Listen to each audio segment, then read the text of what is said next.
দর্শক শুভেচ্ছা আমন্ত্রণ চ্যানেল 24 এর সাপ্তাহিক আয়োজন বিভাগীয় খবরে আজ রয়েছে চট্টগ্রাম বিভাগের ভিন্নধর্মী সব খবর। সাথে আছি আমি জুবাইর মঞ্জুর।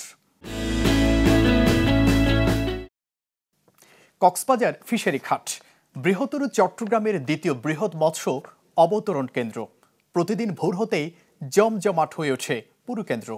সাগর থেকে আসে হরেক প্রজাতির মাছ, বাণিজ্য হয় কোটি কোটি টাকার। সেটাই তুলে ধরছেন আজিম নিহাত, ছবি তুলেছেন সাদেক হোসেন খোকা।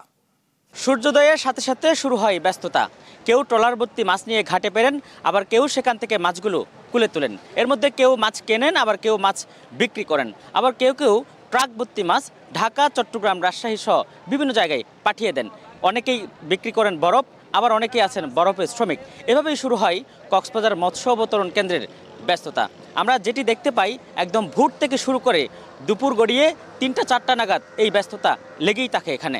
আমরা এখানকার ব্যবসায়ীদের সাথে কথা বলে যেটি জানতে পেরেছি, এটি দক্ষিণ চট্টগ্রামের সবচেয়ে বড় মৎস্য অবতরণ কেন্দ্র।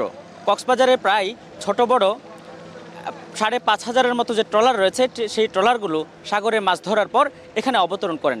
এর পাশাপাশি সারা দেশের বিভিন্ন জায়গা থেকেও ট্রলার ভর্তি মাছ চলে আসে এখানে, এবং এখান থেকেই শুরু হয় তাদের বেচাকেনা। এখানকার তথ্য অনুযায়ী ১৯৬৫ সালে এই মৎস্য অবতরণ কেন্দ্রের যাত্রা শুরু হয়। প্রতিদিন এখানে বলা হচ্ছে, ব্যবসায়ীদের যে তথ্য, প্রতিদিন এখানে ৪০ থেকে ৫০ কোটি টাকার ব্যবসা হয়, এবং এর সাথে অনেকগুলো মানুষের জীবিকা নির্ভর করে। আনুমানিক আপনার ৪০-৫০ কোটি টাকার মতো ব্যবসা হয়। এখান থেকে মাছ চট্টগ্রাম, ঢাকা, আপনার সিলেট, ইন্ডিয়া, অনেক জায়গায় যায়। এখানে সব ধরনের মাছ আছে, যেমন ধরেন আচনা মাছ, তিল্লি পোয়া, তাইল্লা মাছ, মাইটা মাছ, ইলিশ মাছ, সব ধরনের মাছ আছে। কেটি পোয়া, বরকির মাছ, সব ধরনের মাছ আছে। এখানে মাছ বহন, বরফ ভাঙা সহ বিভিন্ন সেক্টরে এবং বিশেষ করে কোল্ড স্টোরেজের শ্রমিকরা কাজ করে। সব মিলিয়ে ব্যবসায়ী, শ্রমিক, ট্রলার মালিক প্রায় ৫,০০০-এর মতো মানুষ সারাদিন এখানে ব্যস্ত থাকে। শ্রমিকরা যেটি বলছেন, যতদিন পর্যন্ত মৎস্য অবতরণ কেন্দ্র খোলা থাকে ততদিন পর্যন্ত তাদের সংসার ঠিকভাবে চলে যায়। যখন বন্ধের সময় আসে তখন তাদেরও উপোস থাকতে হয় অনেক সময়। যেন খামারে ইনকামের কিছু কেউ ১,০০০ টাকা, কেউ ৫০০ টাকা, কেউ ২,০০০ টাকা, কেউ ১০ টাকাও নেওয়া। এখানে আমরা প্রায় ২-৩ হাজার লোক আছে। আমরা সাধারণ শ্রমিক যেগুলো আছে আমাদের উত্তরবঙ্গের, বিশেষ করে প্রায় ৩,০০০ লোকের মতো আমরা এখানে আসি। তবে জেলেরা যেটি বলছেন, সাম্প্রতিক সময়ে তারা নানা ধরনের প্রতিকূলতার শিকার হচ্ছেন সাগরে মাছ ধরতে গিয়ে। কেউ বলছেন জলদস্যুদের কবলে পড়েন, আবার কেউ কেউ বলছেন বৈরী আবহাওয়ার কারণে বছরের বেশিরভাগ সময় মাছ ধরা বন্ধ থাকে তাদের। আবার বন্ধের যে সরকার সময়সীমা নির্ধারণ করেছে সেটি নিয়েও তাদের প্রশ্ন রয়েছে। সব মিলিয়ে আমরা এখানকার মৎস্য অবতরণ কেন্দ্রের জেলে এবং অন্যান্য যারা রয়েছে তাদের সাথে কথা বলে যে তথ্যটি পেয়েছি, কক্সবাজারের সবচেয়ে বড় এই মৎস্য অবতরণ কেন্দ্র থেকে বাংলাদেশের বিভিন্ন জায়গায় যাওয়ার পাশাপাশি বিদেশেও এখান থেকে মাছ রপ্তানি হয়। এখানকার মৎস্য অবতরণ কেন্দ্রের ম্যানেজার যেটি বলছেন, তাদের গত কয়েক বছরের ব্যবধানে রাজস্ব আয় কিছুটা হলো কমেছে, কারণ সাগরে মাছ ধরাও ধীরে ধীরে কমে যাচ্ছে। আমরা গরিব গুণা মানুষ সাগরে অনেক নাই নড়ে যায়।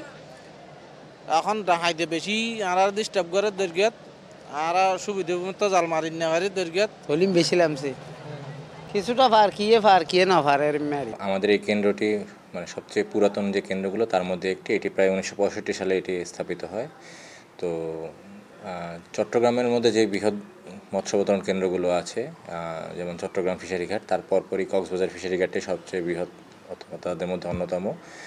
এবং আমাদের এখানে এই কেন্দ্রে গড়ে প্রতিদিন প্রায় ৫,০০০ মানুষ এখানে বিভিন্নভাবে জীবিকা নির্বাহ করতেছে, তার মধ্যে আমরাও অন্তর্ভুক্ত। তো আমাদের এখানে আয় আমাদের গড়ে প্রতি মাসে ১২.৫ লাখ থেকে ১৩.৫ লাখ অথবা ১৪ লাখ, এভাবে গড়ে আমাদের প্রতি মাসে আমাদের সরকারি রাজস্ব আমরা আয় করে থাকি।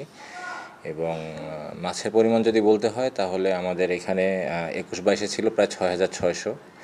তারপর ২২-২৩ সালে আমাদের এখানে ৮,০০০ টন মৎস্য অবতরণ হয়, কিন্তু তারপরের বছর মানে সর্বোচ্চ গত বছর ২৩-২৪ সালে এটা অনেকটা কমে আসে। এখানে ৫,৮০০ টনের মতো মাছ অবতরণ করা হয়েছে।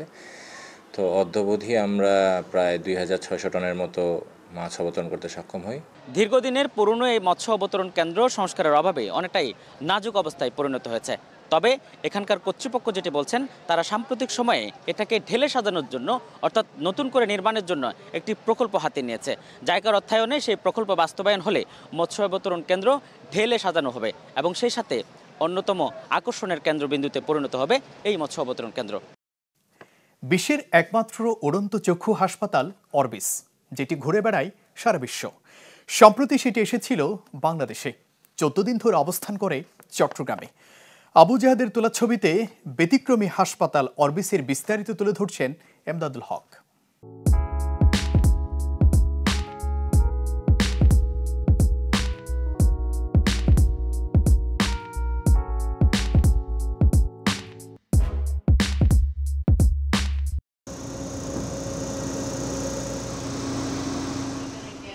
বিশ্বের চিকিৎসা ব্যবস্থাপনার ক্ষেত্রে অনন্য এক উদ্যোগ অরবিসের উড়ন্ত চক্ষু হাসপাতাল।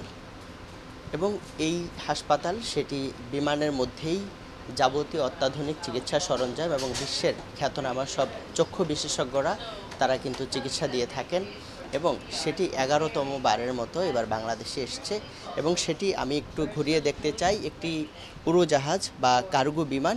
এই বিমানটি কিভাবে একটি অত্যাধুনিক হসপিটালে রূপ নিয়েছে এবং যে উদ্যোগটি সেটি একটু আমরা ঘুরে দেখাতে চাই। কার্গো বিমানের বিভিন্ন কম্পার্টমেন্টের মতো তৈরি করে সেগুলোকে কিন্তু চিকিৎসার সরঞ্জাম রাখা হয়েছে এবং বিভিন্ন কাজ করা হচ্ছে এবং অত্যাধুনিক বিভিন্ন চিকিৎসা সরঞ্জাম কিন্তু আমরা এখানে দেখছি, যেখানে বিশ্বের বিভিন্ন যারা খ্যাতনামা যারা চিকিৎসক আছেন তারা এখানে চিকিৎসা দিচ্ছেন এবং তাদের কাছ থেকে যারা বাংলাদেশের চিকিৎসক আছেন চক্ষু সেবার সাথে বা চক্ষু চিকিৎসার সাথে জড়িত আছেন, তারা আসলে তাদের কাছ থেকে প্রশিক্ষণ নিচ্ছেন এবং এর মাধ্যমে আসলে বিশ্বের উন্নত টেকনোলজি বা চিকিৎসা বিজ্ঞানের ক্ষেত্রে যত ধরনের কার্যক্রম আছে সেগুলো কিন্তু আসলে তারা দেখছেন। আমরা একটু দেখানোর চেষ্টা করছি। এই রুমটিতেই চিকিৎসা চলছে এবং বিভিন্ন জটিল যে রোগ সেগুলোর অপারেশন হচ্ছে এবং একই সাথে যারা বিশ্বের নামি দামি যারা চিকিৎসক আছেন চক্ষু বিশেষজ্ঞ তারা কিন্তু এখানে অপারেশনটি পরিচালনা করছেন এবং তাদের সাথে দেশীয় ডক্টর বা নার্স যারা আছেন তারা আসলে সরাসরি দেখতে পাচ্ছেন। এবং আরেকটি গুরুত্বপূর্ণ বিষয় যে এই যে অপারেশনটি হচ্ছে বা সার্জারি হচ্ছে সেটি কিন্তু সরাসরি সারা বিশ্বের প্রায় 1 লাখেরও মতো যারা চক্ষু বিশেষজ্ঞ আছেন বা চিকিৎসক আছেন তারা কিন্তু এটি দেখতে পাচ্ছে। সেটি হচ্ছে সাইবার সাইট এবং এই যে অপারেশন হয় বা অন্যান্য কার্যক্রমগুলো হয় এবং অন্যান্য প্রশিক্ষণমূলক যে কার্যক্রমগুলো আছে সেগুলো কিন্তু তারা এখানে একসাথে আসলে এই সাইবার সাইটের মাধ্যমে 1 লাখেরও বেশি মানুষ কিন্তু দেখেন। তো এর মাধ্যমে বাংলাদেশের চিকিৎসক যারা আছেন তারা যেটি বলছেন যে তারা এর মাধ্যমে বিশ্বের উন্নত প্রযুক্তি এবং একই সাথে যারা বিশেষজ্ঞ আছেন তাদের মাধ্যমেই কিন্তু তাদের এই কাজগুলো তারা সম্পন্ন করছেন। এবং যে এই অরবিস হসপিটালের সাথে জড়িত আছেন তারা যেটি বলছেন 1985 সাল থেকেই তারা যে ট্রিটমেন্ট এবং প্রশিক্ষণের কাজ শুরু করেছেন, এর মাধ্যমে দিন দিন দেশের চক্ষু চিকিৎসার ক্ষেত্রে নতুন দিগন্ত উন্মোচিত হচ্ছে এবং এই লক্ষ্যেই তারা কাজ করছেন। এবং তারাও আমাদেরকে যেটি জানিয়েছেন যে তারা বিশ্বের 95টি দেশে তারা চিকিৎসা দিচ্ছেন এবং একই সাথে প্রশিক্ষণ দিচ্ছেন এবং এর মাধ্যমে পুরো বিশ্বব্যাপী চক্ষু চিকিৎসার ক্ষেত্রে একটি বড় ভূমিকা তারা রেখে যাচ্ছেন। 1985 সাল থেকে গত 39 বছর ধরে বাংলাদেশের চক্ষু চিকিৎসার ক্ষেত্রে অভূতপূর্ব অবদান রেখে এসছে এই উড়ন্ত চক্ষু হাসপাতাল। বাংলাদেশের চক্ষু চিকিৎসাকে আন্তর্জাতিক মানে উন্নীত করার ক্ষেত্রে এই উড়ন্ত হাসপাতাল সামনের দিনেও ভূমিকা রেখে যাবে এমন প্রত্যাশাই সবার। এমদাদুল হক, চ্যানেল 24, শাহ আমানত আন্তর্জাতিক বিমানবন্দর, চট্টগ্রাম। কথা ছিল বর্জ্য থেকে উৎপন্ন হবে জৈব সার আর অপরিশোধিত জ্বালানি তেল। সেজন্য ব্রাহ্মণবাড়িয়া শহরে কোটি টাকা খরচ করে বসানো হয় প্ল্যান্ট, কিন্তু কিছুই হয়নি। 2 বছরেও কাজে আসেনি সেই প্ল্যান্ট, জানাচ্ছেন প্রকাশ দাস। 150 বছরের পুরনো ব্রাহ্মণবাড়িয়া পৌরসভা। এই পৌরসভায় প্রায় 3 লক্ষ মানুষের বসবাস। বিশাল এই জনগোষ্ঠী থেকে প্রতিদিন অন্তত 100 থেকে 120 টন নানান ধরনের বর্জ্য উৎপন্ন হয়ে থাকে, যার মধ্যে বিভিন্ন বাসাবাড়ি সহ হাসপাতাল, ক্লিনিক, হোটেল, রেস্তোরাঁ সহ বিভিন্ন ব্যবসায়িক প্রতিষ্ঠানের বর্জ্য রয়েছে। তবে প্রাচীন এই ব্রাহ্মণবাড়িয়া পৌরসভায় আজও পর্যন্ত কোনো আধুনিক বর্জ্য ব্যবস্থাপনা গড়ে ওঠেনি। 2012 সালে পৌরসভার পক্ষ থেকে শহরতলির ছয়বাড়িয়া এলাকায় 3 একর জায়গায় একটি ডাম্পিং স্টেশন করা হয়। তবে সেটিও খোলামেলা অবস্থায় হওয়ায় স্থানীয় যারা বাসিন্দারা রয়েছে তাদের জনদুর্ভোগ দিন দিন বেড়েই চলেছে। সে সাথে হুমকির মধ্যে রয়েছে পরিবেশ। এ অবস্থায় পরিবেশের কথা বিবেচনা করে 2023 সালে পরিবেশ অধিদপ্তরের পক্ষ থেকে ডাম্পিং স্টেশনের পাশেই একটি প্লান্ট স্থাপন করা হয়, যা থেকে অপরিশোধিত জ্বালানি তেল ও জৈব সার উৎপন্ন হওয়ার কথা। 2023 সালের মার্চ মাসে সেটি উদ্বোধনের পর ব্রাহ্মণবাড়িয়া পৌরসভার কাছে হস্তান্তর করা হয়। এ অবস্থায় আশার আলো জাগলেও গত প্রায় 2 বছর হতে চললেও প্লান্টটি এখনো পর্যন্ত উৎপাদনে আসতে পারেনি, যার ফলে ডাম্পিং স্টেশন সহ বিভিন্ন সড়কের পাশেই বর্জ্য স্তূপ করে রাখতে হচ্ছে। পাশাপাশি সেসব বর্জ্যকে আগুন দিয়ে পুড়িয়ে ফেলার কারণে থেকে সৃষ্ট ধোঁয়ায় যারা বাসিন্দারা রয়েছেন তাদেরকেও নানা শ্বাসকষ্ট সহ নানান ধরনের রোগে আক্রান্ত হতে হচ্ছে। সাধারণ মানুষের দাবি, পরিকল্পিত উপায়ে যেন ব্রাহ্মণবাড়িয়া বর্জ্য ব্যবস্থাপনাকে গড়ে তুলে একটি পরিচ্ছন্ন ব্রাহ্মণবাড়িয়া শহর গড়ে তোলা হয়।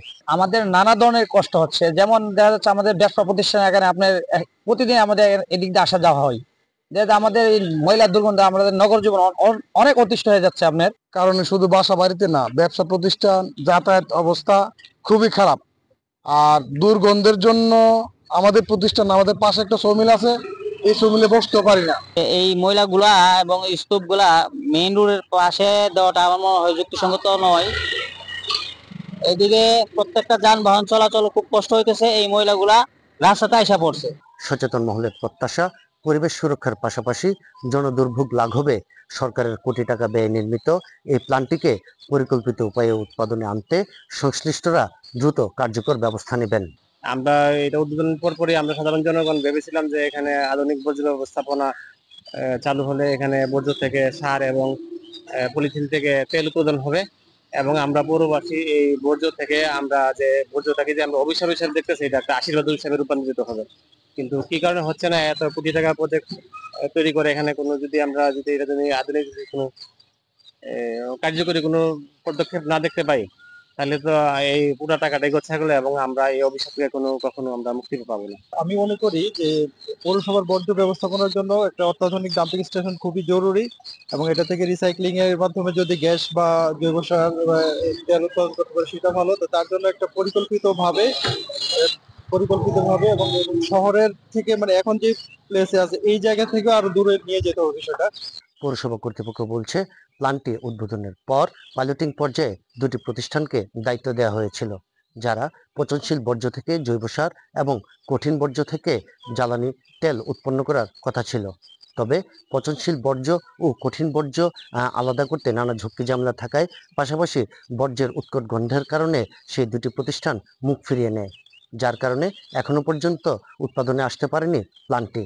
তবে শীঘ্রই যাতে প্ল্যান্টটিকে উৎপাদনে আনা যায় সে বিষয়ে তারা দ্রুত কার্যকর ব্যবস্থা নেবেন বলে জানিয়েছেন। আসলে এটা একটা টেকনিক্যাল প্রকল্প, এই ধরনের এক্সপার্টাইজ কিন্তু আমাদের পৌরসভার যে লোকবল আছে তাদের এই মেশিনগুলা অনেক সফিস্টিকেটেড মেশিন, এইগুলা চালানোর মতো আসলে লোকবল এবং টেকনিক্যাল নলেজ আমাদের পৌরসভার নাই। বন্ধন রিসাইকেলিং তাদেরকে এই দায়িত্বটা দেওয়া হয়েছিল। আমরা তাদের সাথে আবারও যোগাযোগ করার চেষ্টা করছি যাতে তারা এসে আমাদের যে প্রকল্প এটা আবার চালু করে। বান্দরবানের মারমা বাজার, যে বাজারে মেলে পাহাড়ি উৎপাদিত সব ধরনের সবজি আর ফলমূল। শুধু জেলার বাসিন্দারাই নয়, এখান থেকে পণ্য কিনতে আসে দূর দূরান্তের মানুষও, জানাচ্ছেন ইয়াসিনুল হাকিম। আমি এখন দাঁড়িয়ে আছি বান্দরবানের মারমা বাজার এলাকায়। আমরা দেখি প্রতিবারে রবিবার এবং বুধবারে এখানে বান্দরবানের বিভিন্ন পাহাড়ে যে জুম চাষিরা রয়েছে তারা তাদের বিভিন্ন জায়গায় তাদের যে জমের ফসলগুলো রয়েছে সেই ফলিত ফসলগুলো উৎপাদনের পর ক্ষেত থেকে তুলে এনে কিন্তু এখানে তারা বিক্রয়ের জন্য প্রতি বুধবার এবং মঙ্গলবারের রাতে এবং বুধবারে ভোর রাত পর্যন্ত তারা এই বাজারগুলো নিয়ে আসে। এবং আমরা দেখেছি এখান থেকে বিভিন্ন দেশের বিভিন্ন প্রান্ত থেকে আসলে পাইকার ব্যবসায়ীরা তারা এসে সেই কৃষকের হাত থেকে এই ফসলগুলো কিনে নিয়ে তাদের উৎপাদিত সবজির বিভিন্ন ফলমূলগুলো কিনে নিয়ে বাংলাদেশের বিভিন্ন জায়গাগুলোতে বিক্রি করে। আমরা কথা বলেছিলাম বেশ কয়েকজন কৃষকের সাথে, তারা আমাদেরকে যেটি জানিয়েছে বান্দরবানের তারা তাদের পাহাড়ের মধ্যে যে জুম ফসলগুলো তারা ফলায় সেগুলো নিয়ে কিন্তু তাদের অর্থ উপার্জনের মূল হিসেবে তারা এখানে কাজ করে। আমরা এগুলা আমাদের জুম থেকে আনে, আমরা পাহাড় থেকে আসছে আমাদের আদিবাসী এখানে বান্দরবানের বাজারে, হ্যাঁ বান্দরবানের বাজার রবিবার বুধবার বাজার হয়, এখানে আমরা জুম থেকে আনে অনেক ভালো করে বিক্রি করা যায়। করছে যে মূলা শাক, বেগুন, টপগোলা, বাসকুরু, মক্কা, জুমর ফুল, এই তো আর কি। আমাদের প্রতি এক সপ্তাহ 2 বার বাজার বিক্রি করছে আর কি। পাড়াবাসী থেকে পাড়া থেকে যেটা সবজি নিয়ে আসে সব সবজি ওগুলো আমরা কিনে অল্প দামে বিক্রি করি। লাভগুলো আমরা সীমিত করে আমরা এই অনুসারে বিক্রি করি। চালগুলো আমরা সংগ্রহ করি রুমা থেকে, রংচুরি থেকে।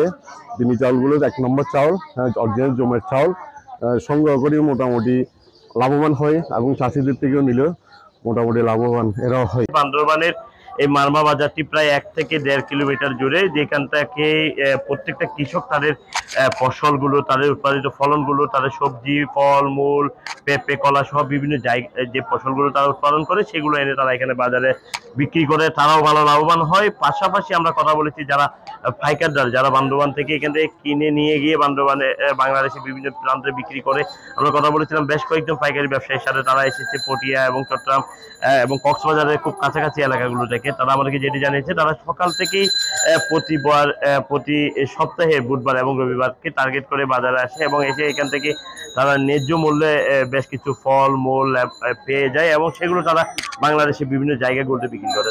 সকালে আমি বাজার করতে আসছি, এখানে অনেক টাটকা শাকসবজি পাওয়া যায়, সরাসরি কৃষক থেকে সবকিছু মানে টাটকা শাকসবজি পাওয়া যায়। হ্যাঁ, অন্য ওই যে মেন বাজার থেকে এখানে মারমা বাজারে সবকিছু মানে টাটকা শাকসবজি পাওয়া যায়, মানে স্বল্প মূল্যে।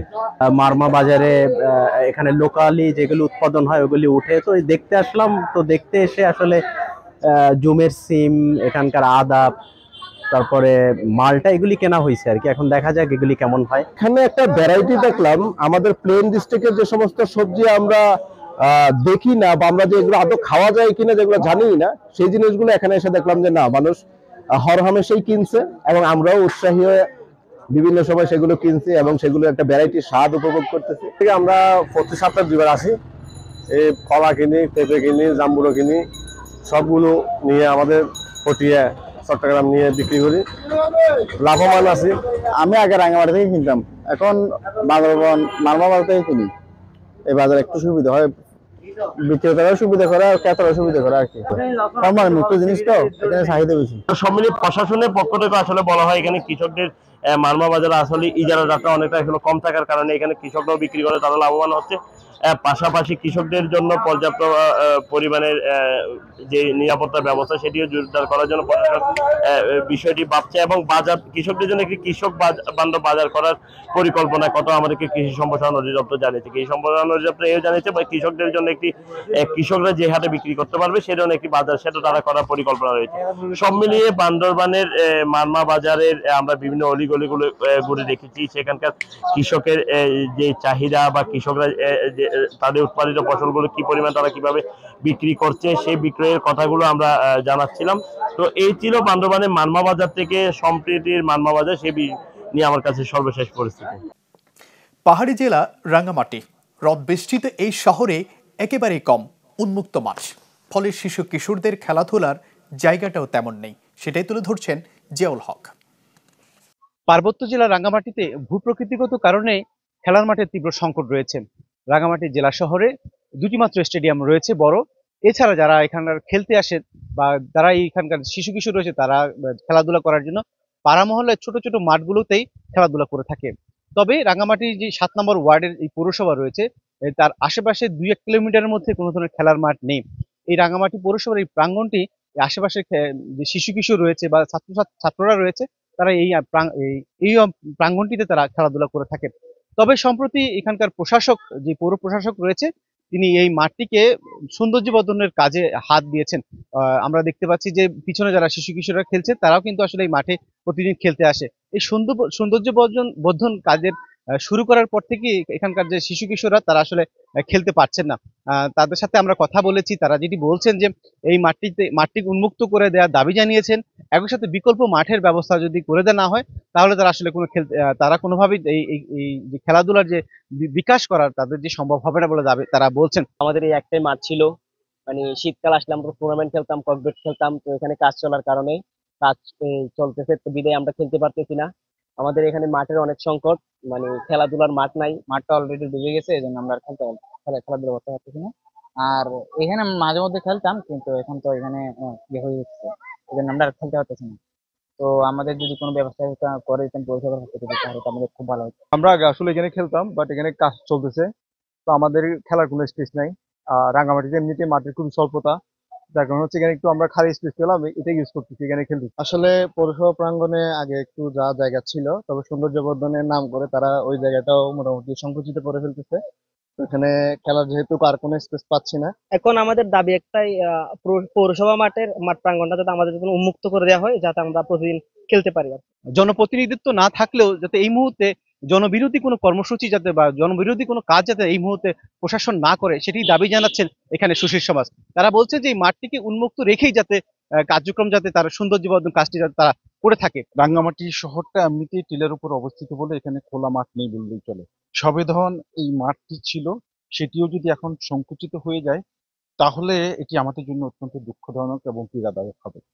নির্বাচিত জনপ্রতিনিধিত্বহীনতার কারণে যদি নাগরিক সুযোগ সুবিধা ব্যাহত হয় তাহলে সেটি জন আকাঙ্ক্ষার পরিপন্থী অবস্থান হবে, জনদাবির পরিপন্থী অবস্থান হবে এবং আমার নাগরিক এবং সামাজিক যে সুযোগ সুবিধা আছে সেটি লঙ্ঘিত হবে।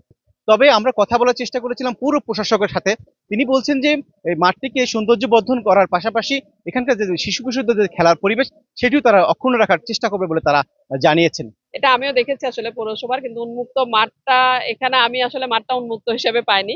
আমি এখানে মাঠটা পেয়েছি পৌরসভার যে অকেজো গাড়িগুলো ছিল সেটা দিয়ে কিন্তু ভর্তি ছিল। তো আমরা পৌর প্রাঙ্গণটা খালি করার একটা উদ্যোগ নিয়েছি। অকেজো আপনারা ইতিমধ্যে দেখবেন যে অকেজো গাড়িগুলো আমরা এখান থেকে সরিয়ে নিয়েছি এবং সরিয়ে নিয়ে জায়গাটা মোটামুটি ফাঁকা করেছি। আর চারপাশে যেহেতু এখন শীতকাল, আমরা সিদ্ধান্ত নিয়েছিলাম পৌরসভার মান্থলি মিটিং এ যে পৌরসভার প্রাঙ্গণটা এটা একটা অফিস, সেটা দেখলে আসলে বোঝার কোনো উপায় নেই। সেই জায়গা থেকে এই অফিসটা সৌন্দর্য বর্ধনের এবং এই ক্যাম্পাসটা সৌন্দর্য বর্ধনের জন্য আমরা কিছু উদ্যোগ নিয়েছি। এখানে বলা হচ্ছে যে আগে এক সময় বৃক্ষ মেলা হতো, অথবা এখানে যে হিন্দু ধর্মাবলম্বীদের যে জন্মাষ্টমীর উৎসবটা হতো, আদিবাসী দিবসের র্যালি হতো, সেগুলা হওয়াতে কোনো বাধা আসলে এখানে থাকবে না, কারণ মূল জায়গাগুলা ওইভাবে ফাঁকাই থাকবে। শুধুমাত্র অফিসের একটা ডিমার্কেশন করে চারপাশটা কিছুটা ফুলের গাছ লাগানো ছাড়া বাকি জায়গাটা খালি রাখা। সেন্ট মার্টিনে জাহাজ চলাচলে অবশেষে অনুমতি মিললেও এবার তৈরি হয়েছে নতুন সংকট। কারণ খোদ দ্বীপের মানুষের হুমকির মুখে জাহাজ চলাচল নিয়ে দেখা দিয়েছে নতুন অনিশ্চয়তা। কেন এই পরিস্থিতি, বিস্তারিত জানাচ্ছেন আজিম নিহাত। ঘোষণা অনুযায়ী সেন্ট মার্টিন দ্বীপে পর্যটকবাহী জাহাজ যাওয়ার কথা ছিল বৃহস্পতিবার, কিন্তু যাত্রী সংকটে শেষ পর্যন্ত যেতে পারেনি অনুমোদিত জাহাজ কেয়ারি সিন্দাবাদ। কর্তৃপক্ষ বলছে 1 ডিসেম্বর আবারও দ্বীপে যাওয়ার পরিকল্পনা রয়েছে জাহাজটির। তবে ট্রাভেল পাস নিয়ে জটিলতার কারণে দ্বিধায় আছে পর্যটকরা। 28 তারিখ থেকে আমরা দিছিলাম, অ্যাড দিছি, হয়তো 8-9 জন মতো যাত্রী টিকিট কাটছে। এটা যদি আপনার অ্যাপসটা সরাসরি মনে করেন টিকিট বুকিং এর সাথে সাথে অ্যাড করে দিত, একজন একটা টিকিট কিনবে একটা রেজিস্টার পাবে। প্রজ্ঞাপন অনুযায়ী নভেম্বরে 2000 পর্যটক গেলেও রাত্রিযাপন নিষিদ্ধ, কিন্তু জাহাজের অনুমতি, ট্রাভেল পাস সহ নানা জটিলতায় শেষ পর্যন্ত একজন পর্যটকও যেতে পারেনি মাসটিতে। এখন ডিসেম্বর এবং জানুয়ারি মাসে 2000 পর্যটক গিয়ে রাত্রিযাপন করতে পারার কথা রয়েছে। প্রশাসন বলছে এ পর্যন্ত কেয়ারি ছাড়াও চলাচলের অনুমতি পেয়েছে কর্ণফুলী এবং 12 আলুয়া। 3টে জাহাজের ধারণ ক্ষমতা 1950 জন। তবে এই অনুমতিতেও সন্তুষ্ট নয় দ্বীপবাসী। তারা বলছেন সরকার রাত্রিযাপন নিষিদ্ধ এবং সীমিতকরণ সিদ্ধান্ত থেকে সরে না এলে 1 ডিসেম্বর জাহাজ ঢুকতে দেবে না দ্বীপে। বিক্ষোভ মিছিল ও সমাবেশ করে এই হুঁশিয়ারি দেন তারা। দিনে গিয়ে দিনে ফিরে আসা পর্যটকরা তো আধমরা হয়ে যাবে, ক্লান্ত হয়ে যাবে। কোনো জাহাজ যদি প্রশাসন ইচ্ছে করে বেরায় তাহলে সেখানে রক্তাক্ত হবে। তবে প্রশাসন বলছে দ্বীপে জাহাজ ঢুকতে না দেওয়ার ঘোষণার ব্যাপারে কাজ করছেন তারা, খোঁজা হচ্ছে সমাধান। এখন পর্যন্ত যে 3টা জাহাজকে পারমিশন দেওয়া হয়েছে ওদের টোটাল যাত্রী ধারণ ক্ষমতা 1945। আমরা ওইখানে কি হবে সেটা নিয়ে পরিবেশ যাতে কোনো ক্ষতি না হয় সেন্ট মার্টিনে, সেটা নিয়ে আমরা সাইনবোর্ড, বিলবোর্ড বা সচেতনতামূলক কর্মসূচি প্রশাসন থেকে আমরা করব। দ্বীপে যেতে নিবন্ধনের জন্য ট্যুরিজম বোর্ডের নির্ধারিত অ্যাপের কথা বলা হলেও সেটি নিয়ে এখনও কাটেনি ধোঁয়াশা। আজিম নিহাত, চ্যানেল 24, কক্সবাজার। ঘন বনে রোমাঞ্চকর অভিযাত্রা, zip line, tree top, kayaking, night camping, night trail সহ নানা রকম শিহরণ জায়গা সব অভিজ্ঞতা খুব দূরে নয়। এমন অভিজ্ঞতা মিলবে এই নগরেই। দর্শক, বলছি ফয়েজলেকের বেস ক্যাম্পের কথা। কি কি আছে সেখানে? হারুনুর রশিদের তোলা ছবিতে জানব রনি দত্তের কাছে। বৃক্ষবনে রোমাঞ্চকর অভিযাত্রা, যার নাম ট্রি টপ অ্যাক্টিভিটি, যাতে আছে সব বয়সীদের শরীর ঝালিয়ে নেয়ার অনন্য এক সুযোগ। সবুজ প্রকৃতি ঘেরা চট্টগ্রামের ফয়েজলেক, যেখানে রয়েছে মনোমুগ্ধকর সব বিনোদন কেন্দ্র, তারই অন্যতম বড় সংযোজন বেস ক্যাম্প, যাতে জিপলাইন, কায়াকিং, তীরধনুকের আর্চারি, ক্লাইম্বিং ওয়াল, দৈত্যাকার দোলনা সহ রয়েছে 20টিরও বেশি ট্রিপ বা অভিযাত্রার সুযোগ। রয়েছে পেইন্টবল, নাইট ট্রেল ও ট্রেজার হান্টের মতো নাইট ক্যাম্পিং। শহরের কোলাহল ছেড়ে কর্মব্যস্ততার ফাঁকে শারীরিক সক্ষমতার প্রমাণ দিয়ে নিজেকে সজীব করে তুলতেই এখানে আসেন ভ্রমণপ্রেমীরা। এখানে হচ্ছে জিপ লাইনিং, তারপর ট্রি টপ, তারপর হচ্ছে কায়াকিং, এরকম আরও অনেক আকর্ষণীয় কিছু অ্যাক্টিভিটি আছে, যার মধ্যে থেকে আমরা এখন জিপ লাইনিংটা করছি। এর আগে হচ্ছে আমাদের আরেকটা গ্রুপ অ্যাক্টিভিটি ছিল, তো এরপরে আমরা হচ্ছে এই ট্রি টপটাতে যাবো, অ্যান্ড এরপর হচ্ছে কায়াকিং থাকবে লাঞ্চের পরে। ফার্স্ট অফ অল ট্রি টপে চড়েছি, it was very challenging, but although আমি এখানে হাফ করতে পেরেছি, ফুল কমপ্লিট করতে পারি না, বাট ইনশাল্লাহ নেক্সট টাইম যখন আসবো ফুল কমপ্লিট করার চেষ্টা করব। ইট ওয়াজ রিয়েলি ফান, দুইজন হচ্ছে পুরোটা কমপ্লিট করতে পেরেছে, আমি নিজেই হচ্ছে থার্ড স্টেপ পর্যন্ত গিয়ে আর পারিনি, বাট হ্যাঁ চ্যালেঞ্জিং হলেও ভালো লাগছে। ভৌগোলিক বিচারে চট্টগ্রাম একটি প্রাণবন্ত জায়গা, আর এমন একটি জায়গায় আমরা আসলে এসেছি, ফয়েজলেকের জায়গায়, অপূর্ব। এবং আপনারাও যদি আসেন পরিবর্তন নিয়ে খুবই আনন্দিত হবেন এবং খুবই একটি এক্সাইটিং মোমেন্ট আপনারা এই সময়টা পার করতে পারবেন। কৃত্রিম হ্রদ আর পাহাড়ের বুকে গড়ে তোলা হয়েছে এই ক্যাম্প, তাই তো ছুটির দিনে ভিন্ন ধারার পরিবেশ উপভোগ করার পাশাপাশি নানা অ্যাডভেঞ্চারমূলক কার্যক্রমে অংশগ্রহণ করছেন বিনোদন প্রেমীরা। পুরোটাই পাহাড়ি এলাকার মধ্যে, সো আমরা আমাদের পার্টিসিপেন্টদের নিয়ে ঘুরতে এসেছি, আর আমরা এখানে হচ্ছে কায়াকিং করছি, জিপ লাইনিং করছি এবং ট্রি টপ মতো অনেকগুলো রাইডেই আমরা করছি। একটু চ্যালেঞ্জিং ছিল, বাট অ্যাডভেঞ্চারাসও ছিল, but at the same time it was fun. And আমি লাইক আই ফেস চ্যালেঞ্জ মানে when climbing on these things, but I enjoyed. এই জিনিসগুলোতে আসার পর আমরা বুঝতে পারি যে হ্যাঁ আসলে আমাদের শহরের জীবনগুলোতে এই জিনিসগুলোতে আরও বেশি ইনভলভ করা উচিত, আরও বেশি সংযোজন করা উচিত, যাতে করে আমরা আমাদের ফিজিক্যাল ফিটনেস ধরে রাখতে পারি। আমার কাছে মনে হয় যে এরকম ধরনের অ্যাক্টিভিটি মেয়েদের জন্য মানে একটা ক্লোজ এনভায়রনমেন্টে রাখা এটা খুবই ইম্পর্টেন্ট, কারণ আমরা সচরাচর এরকম পাই না।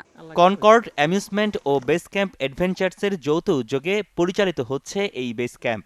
পর্যটকদের সুস্থ বিনোদনে বাড়তি মাত্রা যোগ করার লক্ষ্যে রাখা হয়েছে সব ধরনের সুযোগ সুবিধা। ভিন্ন চিন্তাধারা থেকে এই প্রজেক্টটা নেওয়া হয়েছে, মানুষ যেন প্রকৃতির মাঝে সংস্পর্শে এসে, প্রকৃতির সংস্পর্শে এসে একটু সুন্দর সময় কাটাতে পারেন। এর জন্য আমরা লেক, পাহাড়, ভূমি সহ নানা রকম প্রায় 20টা অ্যাক্টিভিটিস অ্যাড করেছি। এখানে সারাদিন সময় পার করার সময় তারা 3 বেলা খাবার এবং অ্যাক্টিভিটিস এবং নানা রকম বিনোদন সহ সুন্দর একটা সময় কাটাতে পারেন, এবং চাইলে রাতেও তারা তাঁবুতে থাকতে পারেন। তো আমরা এখানে তাদের মেন্টাল হেলথ আর ফিজিক্যাল হেলথটাকেই টার্গেট, যেন ফিট থাকে সেটাকেই টার্গেট করে আমরা এই অ্যাক্টিভিটিসগুলো করা। ওরা যে রোমাঞ্চকর মনোভাব নিয়ে আসে, ওনারা যেন মানে সঠিকভাবে এটা এনজয় করতে পারে, করে বাসায় ফিরে যেতে পারে। আমরা আবার নিরাপত্তা এনশিওর করি যেন সুন্দরভাবে করতে পারে। যেমন শুরুতে এসে যেমন সবাই কিন্তু অ্যাডভেঞ্চার পারে না, মানে যেমন আর্চারি ওনারা কমপ্লিট করতে পারে না, তো আমরা দেখাই দিই, প্রশিক্ষণ দিয়ে দিই কীভাবে করতে হয়।